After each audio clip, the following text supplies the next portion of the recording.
Hi, thanks so much for joining me. Today we are talking about these two brand new Chantecaille items. If you'd like to see that, please keep watching.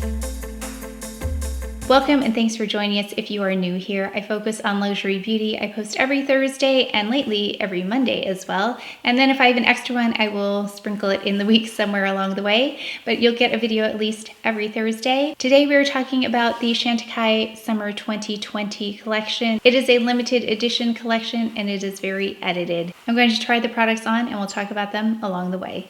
We're going to talk about the packaging first because I usually just skip over that part because I don't really even notice it, even though I love beautiful packaging on cosmetics. With Chantecaille, I will always take a closer look because it's so beautiful. And this one has a manta ray on it. This blue is stunning though. I love this shade. It has the same kind of material on the top as the Hummingbird collection does. On the top, I don't know what that is, but whatever that coating is on there, it's the same one on this one. It, of course, has a picture of a manta ray on the top because they do partner with an organization that benefits wildlife. This is a Radiant Chic Cheek and Highlight Duo, and this one's in coral. Okay, so full disclosure, I've already filmed this. This is the second time. I had trouble with the microphone because the battery kept popping out and then I had no audio. So I washed my face, started over, and here we are. But I know a little bit more about the products now. So when you open the palette, it's so beautiful, like my breath was taken away, and that also doesn't happen usually with makeup. But if you look at it, like, it's so beautiful. It has a texture on it. It's got a nice, like, I think it's supposed to mimic waves is what my assumption is. And it has a nice generous mirror on the inside, but let's take a look at the waves first.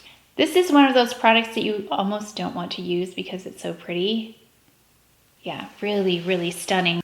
And then we've got quite a generous mirror inside. You can kind of see my Ray Morris brushes over there, but the mirror is very nice. There's a plastic coating though, so just make sure you take that off if it looks a little bit blurry. Again, there are two shades to this. This is Coral Manta Ray, Soft Peachy Champagne for the highlight, and the blush is a Burnished Apricot. So anything with that orangey hue, you know I'm going to like it. So we're going to take this brush. This is a little bit bigger. I would use these.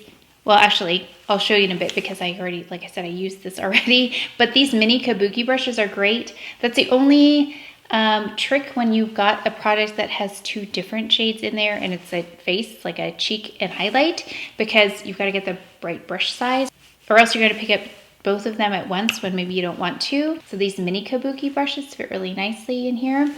I just want to show you how much you pick up with a brush though, and this is a great illustration with a light brush like this. How much you pick up, or actually how much you don't pick up. So I'm going to swipe it once. Yeah, you really don't get much. That's not a bad thing, but I just wanted to show you that it's not a powdery substance. Like, let me just go 1, 2, 3, and I really put a little bit more pressure on there. You can see it finally picking up. So this is one of those things that of course is going to be a slow application when you apply it, which is nice. So I'm going to go back to this mini kabuki brush just because it's a better fit here. And we're going to just apply it. So again, I have that discoloration here in the front. So this is a nice test because when I play yours, sometimes I'll figure out if something's going to disturb my makeup or not because there's concealer there. And this one says, it's an ideal flush of radiant color paired with a flattering, lustrous highlighter, incredibly smoothing and creamy. This hydrating powder duo gives the cheek a sculpted effect with a pop of on-trend color.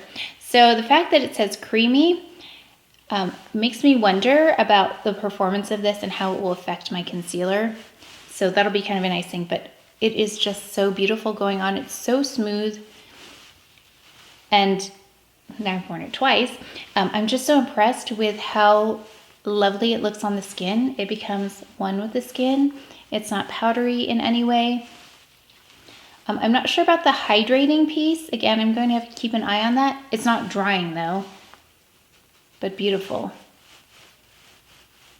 And I do bring the blush here just because otherwise I'd have to stop right here, which I don't like doing because I don't want to disturb the concealer and then it's kind of like, it's visible. So what I'll do is I will apply it here to the cheek area and right up to this discoloration area. Because this, of course, color corrects a little bit as well because of that corally peachy hue. So the color correctors I use have a peachy hue to them. So this blush kind of serves as a color corrector of sorts. It does have a very vibrant aspect about it. that comes out on application. So I feel like it's a little bit more vibrant on the cheek than it is in the pan.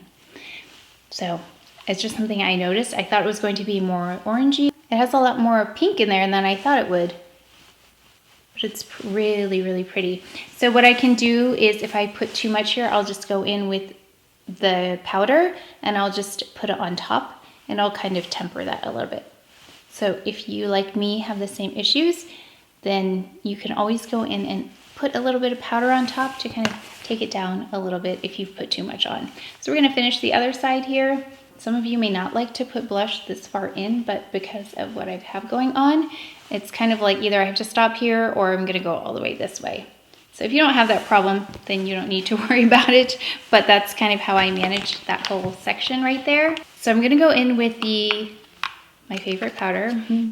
It is well loved, the Hummingbird. I think this is still available, and just kind of bring this down a little bit. What I like about these formulas is they work really well together because they're both not powdery kinds of substances.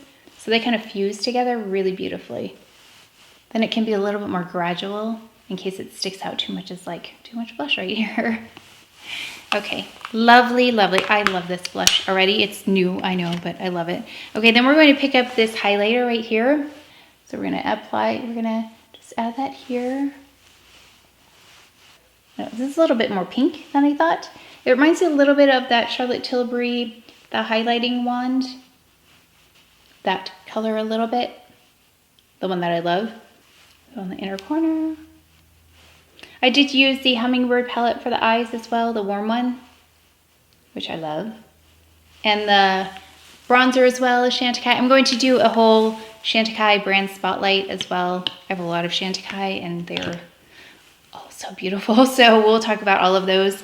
So if you want to learn more about Chantecaille, make sure you're subscribed and stay tuned because that will be coming up.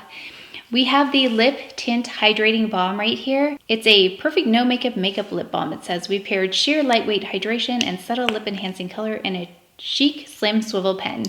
So this is the one in Beach Rose. It's a sheer pink. There are 4 color options: Madeira, a sheer red; Calendula, a sheer orange, this one; and then Verbena, a sheer plum. This is Beach Rose. So I'll just do the bottom first, and then you can see the difference. It's very subtle. I have pigment to my lips, so this is a little bit trickier whenever there's anything this light. Okay, let's do half, and then maybe you can see up here. Because it's just gonna come through. If something's sheer, you're going to see my color, but it does just enhance it a little bit, makes it a little bit more pink. But what I like, so you could go in with a lip liner with this if you wanted to kind of cancel out the exterior color. Because it's like I have naturally lined lips. But what I like the most about this is that it's so hydrating. It's more hydrating than the lip veil that I have. I have one in Honey Pot. I also have the Hummingbird collection and a couple colors as well. But this one feels more hydrating than those. So it is a really easy thing to wear and put on without a mirror, that kind of thing. And I just think that it's something, if I was going out, I would have it in my bag. But I'll keep this in a central location so I can just touch up and just rehydrate my lips. Very nice. It's like a lightweight hydration though. It doesn't feel heavy at all. I think all the colors look beautiful, but if they're anything like this, then they're going to be very, very subtle. So if you have lighter colored lips, your result of course will be different, but if you have lip color like mine, it's just going to slightly show up on your lips and kind of just cast a hue over your lips versus like actually like a lip color. So just know that, but I really like the hydration. That's it for the Chantecaille 2020 summer collection. I hope I was able to help you figure out which color to choose in the blush. Of course, I'm warm toned, so I'm going to gravitate towards warmer toned things. I love a warm, corally blush. I also look for blushes that aren't shimmery. There's so many shimmery blushes out there. So something like this, I think has a beautiful kind of sheen almost, but I'm not even gonna say that. It doesn't have like visible particles in it, but it just like, can you see how it catches the light? It's it is a very special blush. So if you're going to pick one thing, I would say pick the blush. And I think this shade, if you're similar to my skin tone, is perfect. I don't have any need to pick up the pink one. I probably won't, but I love this one. So this is one that I would consider purchasing a backup of, just like I purchased the backup of the powder. That's how much I'm liking this blush. The lip balms, they are beautiful, but there are many lip balms out there. I don't know if there's anything in here that makes it any different than some other high quality lip balms, but it is very nice if you wanted to pick them up. I don't have anything bad to say about them, but in terms of what's really special here, it's the blush. The highlight is nice, but not as special as the blush. So I hope that helps you out in terms of picking anything up. Let me know if you're planning on picking anything up and what that is. But that's it for today, so please take care of each other, stay well. And if you enjoyed this video, if you learned something, please give it a thumbs up, subscribe, and I will see you next time. Thanks. And this is the Radiance Cheek Chic. No, this is a Radiance Cheek. Yes, this is a Radiance Chic. This is a Radiance Chic Cheek. I almost dropped it.